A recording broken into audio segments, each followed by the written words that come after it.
As I've talked about before, effective form errors play a huge part in overall form usability and accessibility. Once you get someone to want to contact you, it's important to make sure that they can complete that process with as little friction as possible. But one of the most helpful aspects of creating accessible forms is also one that I don't see mentioned or implemented enough: error summaries. And with so many form plugins and solutions available for WordPress and across the various platforms that people can use nowadays, it's surprising that the only accessible form solution that offers accessible error summaries that I found is Gravity Forms. So what are error summaries? An error summary is a group of elements that appear above a form that's been submitted with errors. It includes a heading, a list of all of the inputs that have errors, the errors that they have, and then a link to jump directly to that field. It's a really helpful way to provide someone with a way to understand what they need to fix and then can get directly to those fields that they need to get to without having to hunt and scroll through the whole form again or remember where it was. So how do you use these error summaries? The best way to use these is in addition to showing an error message directly under the fields with the errors, especially since we're usually using this method for longer forms that would cause someone to scroll or tab back and forth to try to remember what all the errors are.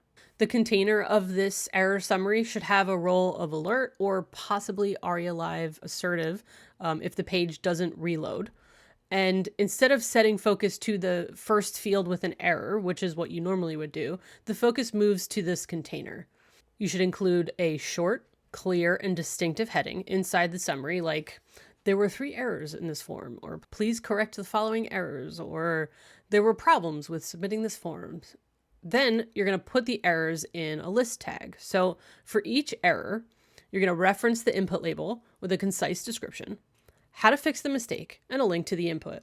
And then these values should mirror the label and the error that's already in the form.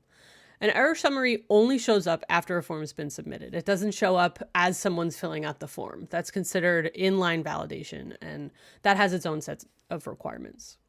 So when should we utilize error summaries? Well, they're a great way to let someone decide how they want to fix errors after they submitted the form. It's something that's easily ignored or skipped if someone doesn't want or need it. They're good for when there are more than a few fields that are required or have some other kind of formatting specifications, but not so many errors that it would be overwhelming to have to fix and see these dozens of errors.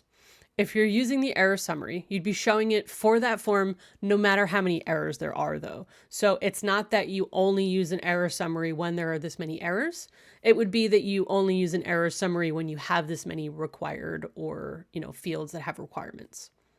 You can absolutely use error summaries when you only have a few fields, but it's often not necessary to add the additional noise.